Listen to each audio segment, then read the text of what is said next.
Hello friends, कैसे हैं आप सब। तो डियर, आज की क्लास में हम लोग डिस्कस करने वाला हैं आपका प्रीवियस ईयर क्वेश्चन। तो चलिए हम लोग स्टार्ट करते हैं।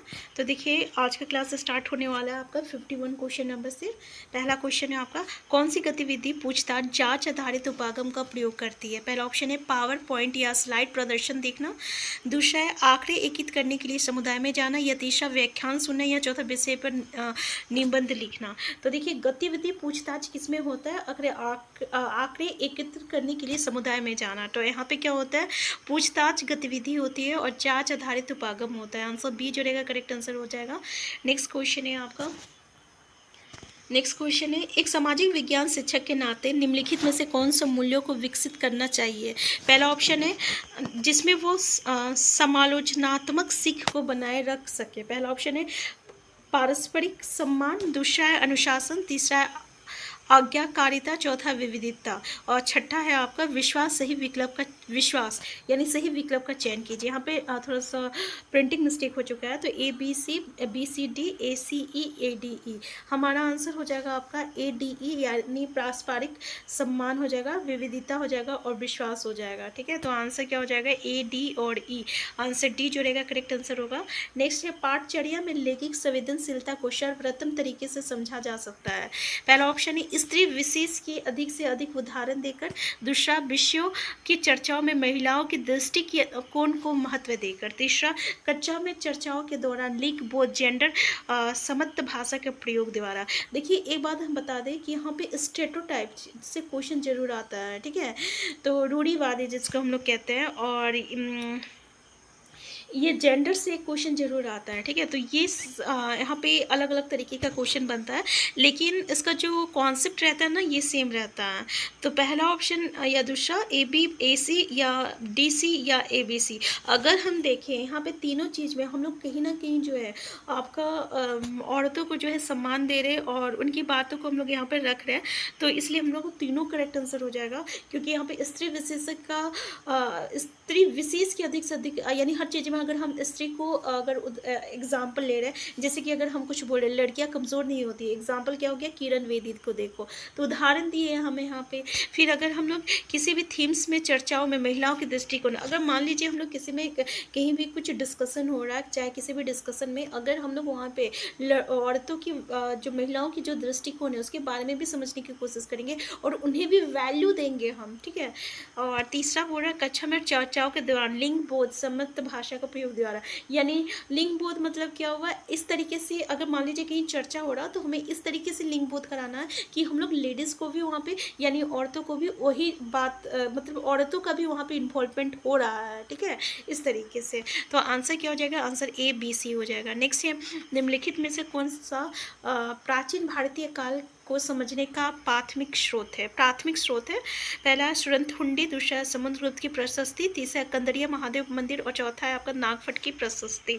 तो देखिए यहाँ पे समुद्रगुप्त की प्रशस्ति जो है ये आपका प्राचीन भारत काल को समझने का जो है एक प्राथमिक स्रोत है। प्राथमिक स्रोत और द्वितीय स्रोत, यहाँ से क्वेश्चन जो है आपको हमेशा सीटेट में पूछा जाता है, जो कि पेडालॉजी का क्वेश्चन है।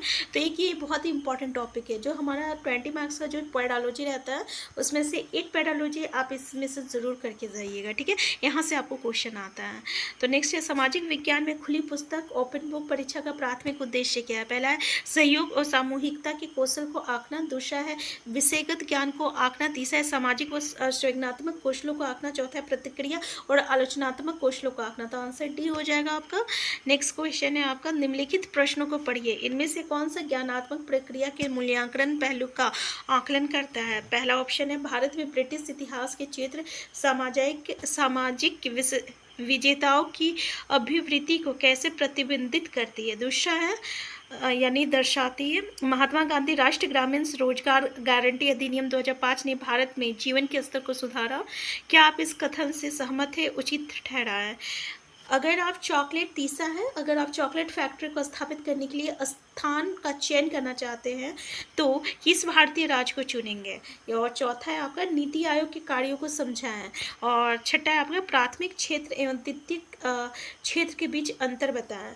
तो देखिए यहाँ पे अंतर बताने बोल रहा है, यहाँ पे क्वेश्चन क्या बोल रहा है फिर से देख लीजिए कि इनमें से कौन सा ज्ञानात्मक प्रक्रिया के मूल्यांकन पहलू का आकलन करता है।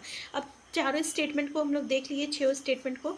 तो अगर हम लोग देखें यहाँ पे बी और सी जो है आपको जो बोल रहा है कि महात्मा गांधी राष्ट्रीय ग्रामीण रोजगार गारंटी अधिनियम 2005 ने भारत में जीवन के स्तर को सुधारा है। क्या आप इस कथन से, अगर सुधारा है तो किस तरीके से इसको सुधारा है, ठीक है, उसको आपको सटीक रीजन देकर उसको सेटिस्फाइड कराना पड़ेगा। तो यहाँ पे हम देखते हैं और ये सी को देखते हैं, अगर हम लोग चॉकलेट फैक्ट्री अगर स्थापित करना चाहते हैं तो हम लोग किस स्थान को चुनेंगे, तो किस भारतीय राज्य को चुनेंगे, ठीक है। तो ये दोनों अगर देखें तो ये हमारा जो है बिल्कुल सही हो जाएगा, क्योंकि अगर हमें यहाँ पे लेते हैं ई को कि प्राथमिक क्षेत्र दे, तो इसमें ऐसा कुछ नहीं है। हम लोग कह सकते हैं कि प्राथमिक क्षेत्र क्या होता है, द्वितीयक क्षेत्र क्या होता है। प्राथमिक क्षेत्र क्या हो गया, अगर हम लोग एग्जाम्पल लेते हैं, ठीक है, तो जैसे कि प्राइवेट इसमें प्राथमिक एक्टिविटीज़ क्या हो गया, जैसे कि आपका कृषि हो गया, ठीक है, प्राथमिक एक्टिविटीज़ हो गया। ट्रांसपोर्टेशन वो क्या हो गया, द्वितीयक एक्टिविटीज़ हो गया, ठीक है। तो इस तरीके से बस हम डिफरेंस दे के बता सकते हैं। लेकिन यहाँ पे क्या बोल रहा है, भारत में ब्रिटिश इतिहास के चित्र सामाजिक विजेताओं की अभिवृत्ति को कैसे प्रतिबंधित करती है। बी हो गया। और डी क्या बोल रहा है, डी बोल रहा है नीति आयोग के कार्यों को समझाएं। तो इसमें भी कुछ ऐसा नहीं है, जो उसका कार्य है उसको हम लोग बहुत ईजी बता सकते हैं। तो आंसर क्या है, आंसर बी हो जाएगा। नेक्स्ट है प्रारंभिक स्तर पर सामाजिक विज्ञान को सम्मिलित करने में निम्नलिखित में से कौन सा कारण सबसे उचित है। पहला, ये एक ऐसा विषय है जो कमजोर विद्यार्थियों के लिए है और बहुत उपयोगी नहीं है। बताइए, जिससे कि हमने जब ये चीज़ को पढ़े थे तो हम लोग एनसीईआरटी में ये चैप्टर को डिस्कस किए हुए थे, जिसमें हम लोग देखे थे कि बहुत लोग जो है सामाजिक विज्ञान में जो है एक गलत धारणा जो है बना के रखते हैं कि ये ऐसे विषय होता है जो कि ज़्यादा इम्पोर्टेंट नहीं रखता, और ये लोग अधिकतर जो रहते हैं कमज़ोर विद्यार्थी लोग चुनते हैं। इस तरीके का एक रूढ़िवादी धारणा बन चुकी है आपका सामाजिक विज्ञान को लेकर, ठीक है। तो इसमें सब कौन सा कारण जो है सबसे उचित है, पहला देख लिए। दूसरा है क्या ये एक ऐसा विषय है, ये एक ऐसा विषय है जो विद्यार्थियों में राष्ट्रभक्ति पैदा करता है। तीसरा, ये एक ऐसा विषय जो सरकारी नीतियों को प्रचारित करता है। ये एक ऐसा विषय है जो सामाजिक और राजनीतिक मुद्दों के प्रति दिलचस्पी पैदा करता है। तो हमारा आंसर डी हो जाएगा कि एक ऐसा विषय है जो कि सामाजिक और राजनीतिक मुद्दाओं के प्रति दिलचस्पी पैदा करता है। नेक्स्ट क्वेश्चन है आपका, एक शिक्षक अपने विद्यार्थियों को अपने स्कूल के समीप एक उद्योग की अवस्थिति के लिए निवेश का प्रक्रम का मानचित्र बनाने के लिए कहते हैं। इससे शिक्षक विद्यार्थियों के किस कौशल का मूल्यांकन कर सकते हैं। अन्वेषण, तुलना, विश्लेषण। केवल सी, बी और सी, ए और सी, और ए, बी और सी। हमारा आंसर क्या हो जाएगा, आंसर सी हो जाएगा, अन्वेषण हो जाएगा और विश्लेषण हो जाएगा। नेक्स्ट है विद्यार्थियों में घरेलू सहायक आपका क्या है, डोमेस्टिक हेल्पर के प्रति सहानुभूति पैदा करने वो उनको संवेदनशील बनाने के लिए कौन सी शिक्षण शास्त्र योजना सबसे अधिक उचित होगी।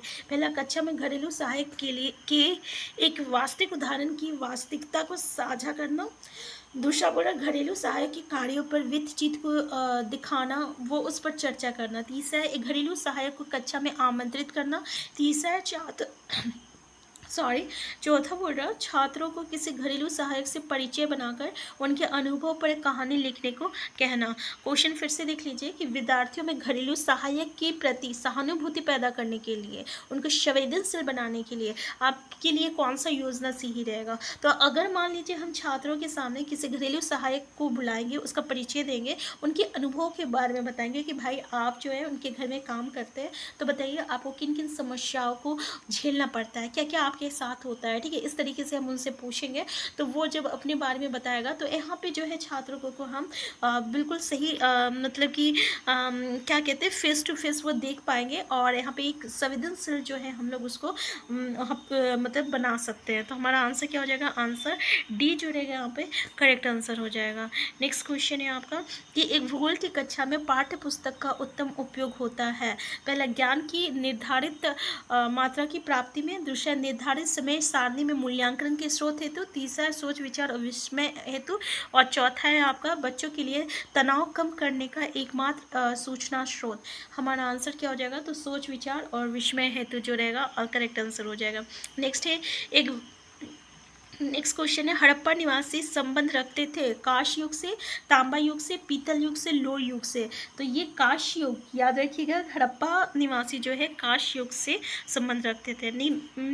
नेक्स्ट क्वेश्चन है, निम्नलिखित में से कौन सा कथन उल्का पिंड के बारे में सही है। पहला, ईश्वर के चारों ओर चक्कर लगाने वाले पत्थरों के छोटे छोटे टुकड़े हैं। तीसरा, ये केवल मंगल और बृहस्पति के कक्षाओं के बीच पाए जाते हैं। ठीक है, और नेक्स्ट है, इनके पास उष्मा तथा प्रकाश होता है। और नेक्स्ट है, इनके आकार को भू आभ कहा जाता है। तो देखिए उल्का पिंड के बारे में क्या सही है, तो ये सूर्य के चारों ओर चक्कर लगाने वाले पत्थर के छोटे छोटे टुकड़े होते हैं। उल्का पिंड से और एक क्वेश्चन आता है जो कि हम लोग पढ़े हैं आपका वायुमंडल की परतें, उसमें से क्वेश्चन आता है कि उल्का पिंड जो है किस परत में या किस मंडल पे ही आते ही वो जल जाता है। ठीक है, तो किस मंडल में आते ही जल जाता है, तो मध्य मंडल में आते ही जल जाता है, जो कि तीसरा मंडल है, शोभ मंडल, समताप मंडल, मध्य मंडल। जैसे ही मध्य मंडल में ये आता है, ये उल्का पिंड जो है जल जाता है। तो आंसर ए जो रहेगा ये इसका करेक्ट आंसर हो जाएगा, ये कि सूर्य के चारों ओर चक्कर लगाने वाला पत्थरों के छोटे छोटे टुकड़े हैं। नेक्स्ट है, जलवायु के बारे में दिए गए कथन ए और बी पर विचार करें तथा सही उत्तर का चयन करें। कथन ए बोल रहा है, किसी स्थान पर अनेक वर्षों में मापी गई मौसम की औसत दशा को जलवायु कहते हैं। दूसरा बोल रहा, किसी स्थान की जलवायु सिर्फ उसकी समुद्र से दूरी तथा उच्चावच पर निर्भर करती है। ए सही है, बी गलत है। तो बिल्कुल किसी स्थान की सिर्फ उसकी समुद्र से दूरी तथा उच्चावच पर ऐसा नहीं है कि केवल ये इसी पे मतलब कि ए सही है और यहाँ पे बी गलत है। ठीक है ना, तो ये नहीं है कि केवल समुद्र से दूरी तथा उचावच पर निर्भर करती है। तो आंसर ए जो रहेगा करेक्ट आंसर हो जाएगा, क्योंकि हमारा ए तो बिल्कुल सही है कि किसी स्थान पर अनेक वर्षों में जो मौसम में जो चेंजेस होता है, ठीक है, तो अनेक वर्षों का मापी गई जो मौसम की औसत दशा होती है उसी को हम लोग जलवायु कहते हैं। और यही जलवायु का डेफिनेशन जो है हमारा एनसीईआरटी में हम लोगों ने पढ़ रखा है। नेक्स्ट है आपका, लद्दाख के बारे में निम्नलिखित में से कौन सा कथन गलत है। लद्दाख एक इम्पॉर्टेंट टॉपिक है जो कि आपका सीटेट में पूछा जाता है। इससे कई तरीके के क्वेश्चन बनते हैं। आपके एक पेज में लद्दाख पूरा कंप्लीट है, अच्छे से पढ़ लीजिएगा एनसीईआरटी में। नेक्स्ट पहला ऑप्शन है आपका, इसने दक्षिण में काराकोरम पर्वत श्रेणियाँ तथा उत्तर में जास्कर पर्वत स्थित है। दूसरा, यहाँ गैरगी हिमानी अवस्थित है। तीसरा, चूंकि ये हिमालय की विस्तृत छाया क्षेत्र में स्थित है अतः यहाँ वर्षा बहुत ही कम होती है। नेक्स्ट है, लद्दाख की राजधानी ले जोजिला दर्रा के माध्यम से कश्मीर घाटी से जुड़ा हुआ है। आंसर डी जो रहेगा ये इसका करेक्ट आंसर है। नेक्स्ट है, तरंगे तब पैदा होती है जब समुद्री सतह पर पवन बहती है। दूसरा, सूर्य और चंद्रमा पृथ्वी की सतह पर गुरुत्वाकर्षण बल लगाते हैं। तीसरा, समुद्र की सतह पर पानी का तापमान बढ़ जाता है। चौथा है, समुद्र की सतह पर गर्म और ठंडी जलधाराएं मिलती है। तो हमारा आंसर क्या हो जाएगा, तरंगे तब पैदा होती है जब समुद्री सतह पर पवनें बहती हैं। ठीक है, तो हमारा आंसर ए जो रहेगा यहाँ पे करेक्ट आंसर हो जाएगा। तो आज का क्लास हम यहीं तक रखते हैं, इससे आगे हम लोग नेक्स्ट क्लास में डिस्कस करेंगे। चैनल में नए हैं, चैनल को सब्सक्राइब कर लीजिएगा। Thank you.